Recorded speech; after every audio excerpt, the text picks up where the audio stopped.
Assalamualaikum warahmatullahi wabarakatuh. Sebelumnya izin memperkenalkan diri, nama saya Nuri Septiani Rusmiati. Pada kesempatan ini saya akan memaparkan mengenai topik 1, perjalanan pendidikan nasional bagian koneksi antar materi. Pada bagian koneksi antar materi ini terdapat dua hal yang akan saya paparkan, yaitu terkait kesimpulan materi dan juga refleksi.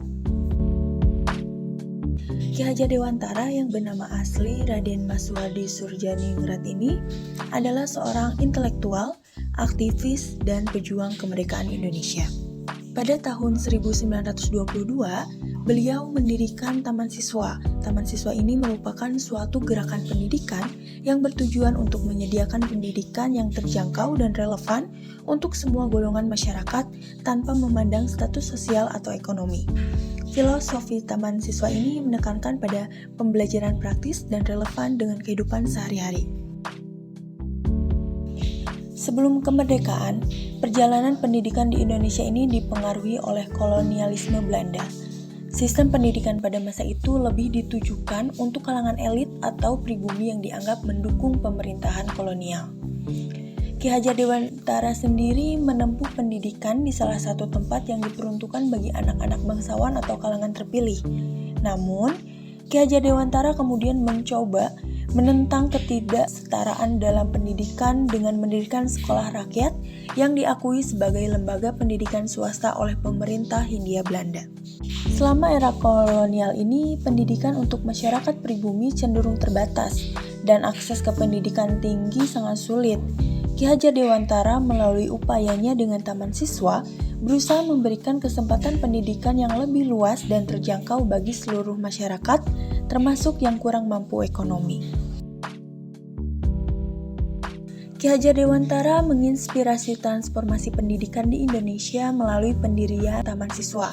Beberapa aspek transformasi yang dilakukan melibatkan pendidikan untuk semua, di mana Ki Hajar Dewantara menekankan pendidikan yang terjangkau dan terbuka untuk semua golongan masyarakat tanpa memandang status sosial atau ekonomi.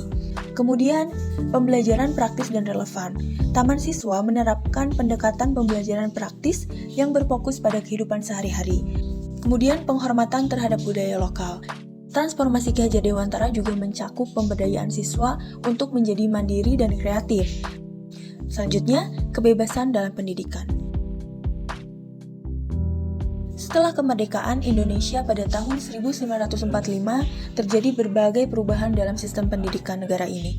Beberapa perkembangan signifikan setelah kemerdekaan ini melibatkan yang pertama, nasionalisasi pendidikan.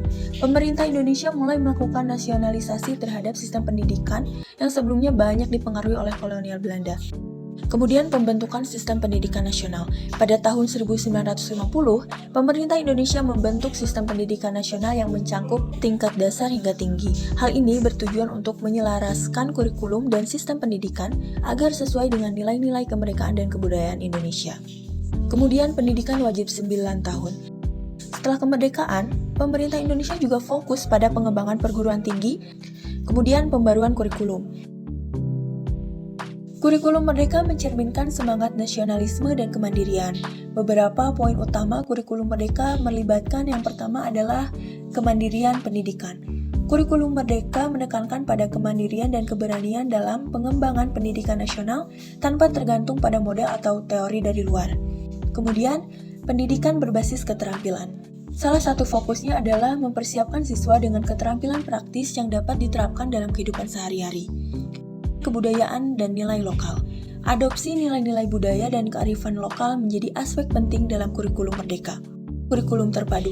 Kurikulum Merdeka mempromosikan pendekatan terpadu di mana pembelajaran tidak terpaku pada satu bidang atau mata pelajaran saja.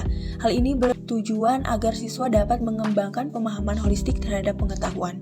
Kemudian pendidikan karakter. Pengembangan karakter menjadi perhatian utama dengan upaya menanamkan nilai-nilai moral dan kejujuran serta membentuk kepribadian yang tangguh pada setiap individu. Setelah menjalani perjalanan pendidikan Indonesia dari masa sebelum kemerdekaan hingga perkembangan setelahnya, saya mendapatkan pengetahuan dan pemahaman terkait Ki Hajar Dewantara dengan visinya tentang pendidikan inklusif dan relevan, inspirasi transformasi pendidikan yang memprioritaskan aksesibilitas, kreativitas, dan pengakuan terhadap budaya lokal. Selama era kemerdekaan, terlihat upaya yang nyata untuk membentuk identitas pendidikan nasional yang mandiri.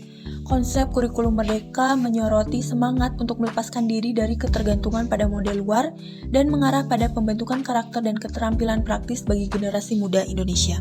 Penting untuk terus mempertahankan semangat untuk meningkatkan pendidikan, menghargai warisan budaya, dan memastikan bahwa setiap generasi dapat mendapatkan pendidikan yang memungkinkan mereka untuk berkembang secara optimal dan berkontribusi pada kemajuan bangsa. Hal yang ingin saya implementasikan dalam pengajaran diantaranya yang pertama adalah inklusivitas. Mengusahakan agar pendidikan yang diberikan dapat diakses oleh semua peserta didik tanpa memandang latar belakang ekonomi, sosial, atau kebudayaan mereka. Mengambil inspirasi dari pendekatan taman siswa dengan menekankan relevansi materi pelajaran dengan kehidupan sehari-hari dari peserta didik. Kemudian menerapkan strategi pembelajaran praktis yang memberikan kesempatan kepada siswa untuk mengalami dan menerapkan pengetahuan mereka. Kemudian bangun kebanggaan dan penghargaan terhadap budaya lokal. Sertakan elemen-elemen budaya dalam pembelajaran untuk memperkaya pengalaman siswa dan memupuk rasa kebangsaan. Fokus pada pengembangan karakter siswa termasuk nilai-nilai moral, kepemimpinan, dan tanggung jawab. Berikan kebebasan kepada peserta didik untuk mengeksplorasi minat dan bakat mereka sendiri. Ajak orang tua dan masyarakat untuk terlibat aktif dalam pendidikan.